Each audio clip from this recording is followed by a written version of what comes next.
لیکن ہم جب یہ بات کرتے ہیں تو ہم پہ طرح طرح کے الزامات لگتے ہیں. حقیقت حال یہ ہے, کیوں نہیں نام لیا جاتا ان افراد کا جو اپنا حصہ مانگ رہے تھے؟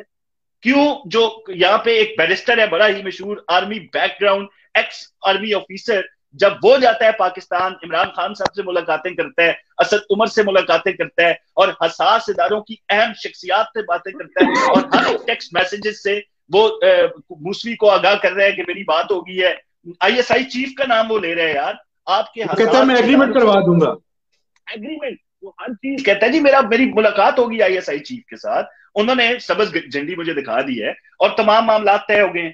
اب وہ جو امجد کیوسی, جو بیرسٹر کیوسی ہے, ظفر کیوسی, وہ میڈیا سے بات نہیں کر رہا. میں نے 2 دفعہ انہیں فون کیا, انہوں نے کہا جی میری توبہ, میں میڈیا سے بات نہیں کروں گا کسی بھی صورت.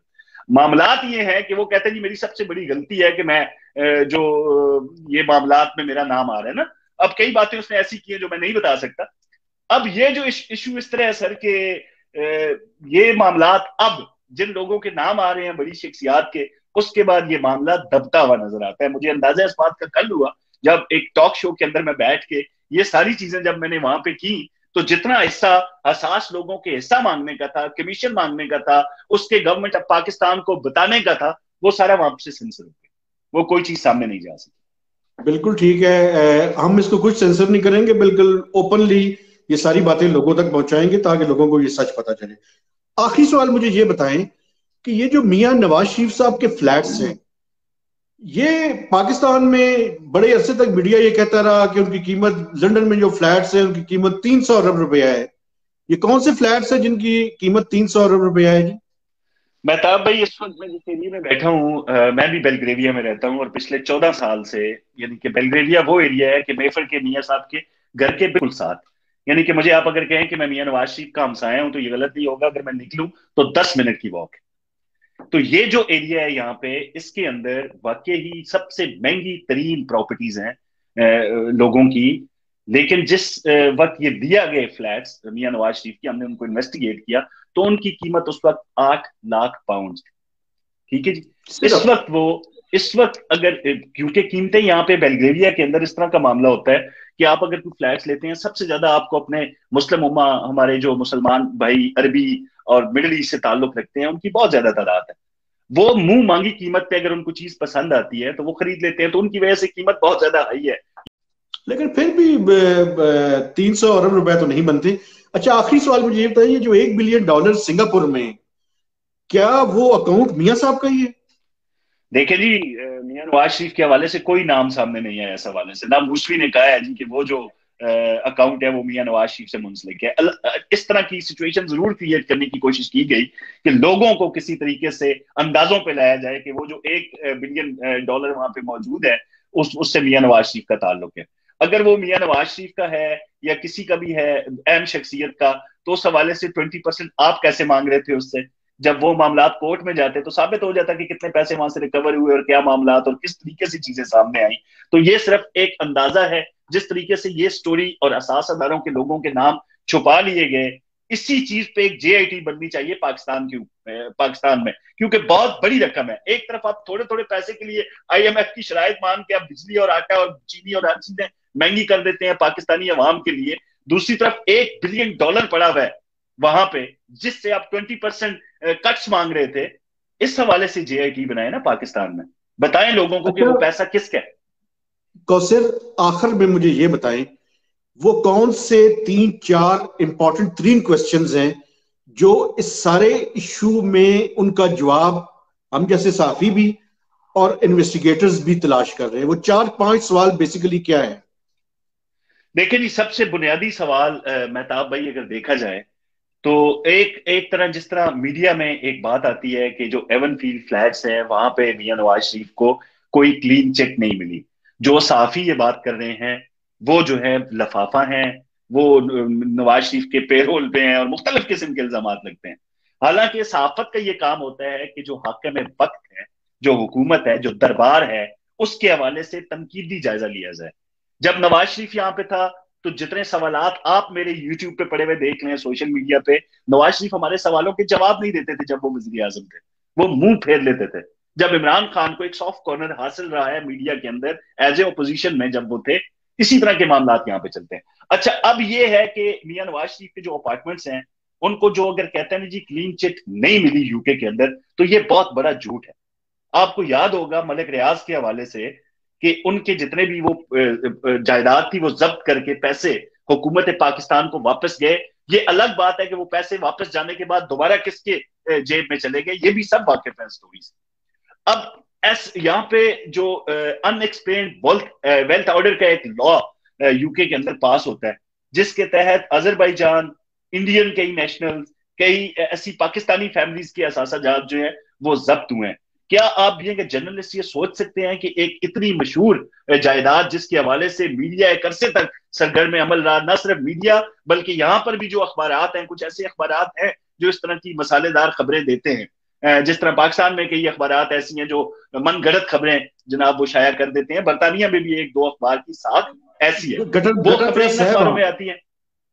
ایسی خبریں جب آتی ہیں تو یقینی طور پر نیشنل کرائم ایجنسی نے اور اسکاٹ لینڈ یارڈ اور دیگر جو ادارے ہیں ان کے, انہوں نے بھرپور طریقے سے تحقیقات کی تھی جو حسن نواز کی یہاں پہ جائیداد ہے. ہمارے سورس بھی بتاتے ہیں, شریف خاندان کے ذرائع سے بھی ہماری بات ہوئی ہے, انہوں نے کھنگالا ہے حسن نواز کے جو کاروبار ہے اس کو اور جائیداد کو. اگر کوئی چیز یہاں پر مہتاب بھائی نکلتی, اگر میں آپ کے اکاؤنٹ سے یہاں سے کچھ غیر معمولی رقم بھیجتا ہوں تو جو انگلینڈ کا ٹیکس اینڈ ریونیو مجھے اس کو جواب دینا پڑتا ہے کہ آپ نے جو یہ پیسے مہتاب حیدر کو بھیجے ہیں یہ آپ کے پاس آئے کیسے, ان کا چینل بتائیں. تو یہ ممکن ہی نہیں ہے کہ یہاں پر جو ایک پرسپشن دی جاتی ہے کہ برطانیہ میں تو پیسے آ رہے ہیں جی, حکومت برطانیہ کو کیا فکر ان لوگوں کی, چاہے یہ چوری سے آئیں چاہے جس طریقے سے. ایک سیولائزڈ معاشرے کے اندر ہم رہتے ہیں, یہاں پہ اس طرح کی باتوں کا کوئی وجود نہیں ہے. ہر طریقے سے انویسٹیگیٹ کرنے کے بعد وہ معاملہ چلا گیا. اچھا یہ تو ایک سوال ہو گیا. دوسرا سوال یہاں پہ یہ بنتا ہے کہ ایک بندے نے آ کے کھلے الفاظ میں کہہ دیا کہ مجھ سے لوگ کمیشن مانگ رہے تھے. آپ ان اداروں پہ کیسے اعتماد کریں گے؟ اب عمران خان کو لے لیں, ان کی باتوں پہ پاکستانی قوم کیسے اعتبار کرے گی جو وعدے پہ بیٹھے ہوئے تھے 2018 کے الیکشن میں کہ میں بیرون ملک پڑی لوٹی دولت واپس لے کے آؤں گا. مراد سعید کی بھی بڑی باتیں ہیں لوگوں کے سامنے. اس طریقے سے لے کے آئیں گے آپ پیسے آپ کی جیب میں آنے والے تھے. اکاؤنٹ یعنی کہ ایک فریز ہوتا ہے, پیسے پڑے ہیں, ایک بندے کی کال جاتی ہے, جنرل حفیظ نامی بندہ, اس کی کال جاتی ہے وہاں پہ اور اس کو کہا جاتا ہے کہ آپ اس کو چھوڑ دیں. آپ اس بندے کو لسٹ سے ہی نکال دیں شیر پاؤ کو. کیوں؟ آپ کا اس کو کوئی لین دین تھا, کوئی معاملہ تھا, کوئی آپ کی ڈیل ہو چکی تھی, یا حکومتی معاملات میں کوئی آپ کے لیے وہ معاون ثابت ہوگا. یہ تو طریقہ کار ہو گیا. اب جو تیسرا سوال یہاں پہ بنتا ہے جو میں نے آپ کو پہلے کہا کہ ایک یہ موسوی کے پیچھے کون سی طاقت ہے, اس کو ہیرو کے طور پر پیش نہ کریں. ہماری قوم کا $65 ملین جو ہے وہ اس کی جیب میں گیا ہے, جس کی کمپنی 2008 سے لے کر 2020 تک دیوالیہ تھی, وہ اب یہاں پہ ملینئر بن گیا. تو اس نے اتنا عرصہ اس کیس کو کیسے لڑا, اس کے پیچھے کون سی طاقتیں تھیں, کون سے لوگ تھے جو اس کو فائنانس کرتے رہے. یہ بنیادی سوالات ہیں جو پاکستانی میڈیا کو اٹھانے بھی چاہیے, ضرور اس پہ بات کرنی چاہیے, کسی قسم کا سینسر اس پہ نہ کریں. خدا را یہ وہ چور ہیں اصل میں جو پاکستانی عوام کے پیسے کو لوٹ رہے ہیں. یعنی صرف سیاستدانوں پہ اپنے تیر نہ چلائیں, نشتر کسی اور طرف بھی کریں. کوثر تھینک یو ویری مچ, آپ نے مجھے ٹائم دیا اور اس پورے ایشو کو جو ہمارے دیکھنے والے ہیں انہیں بھی سمجھنے میں مدد ملے گی, اور آپ سے بھی یہ توقع رکھتے ہیں کہ آپ آئندہ بھی ان تمام موضوعات پہ جب بھی ہم آپ سے ریکویسٹ کریں گے آپ ہمیں ٹائم دیتے رہیں گے. آپ میرے بڑے کو چھوڑ دیں مہتاب بھائی, آپ کا حکم سر آنکھوں پہ, اب جب بھی آواز دیں گے لبیک کی صدا آئے گی سر. بڑی مہربانی جناب, thank you. Thank you sir.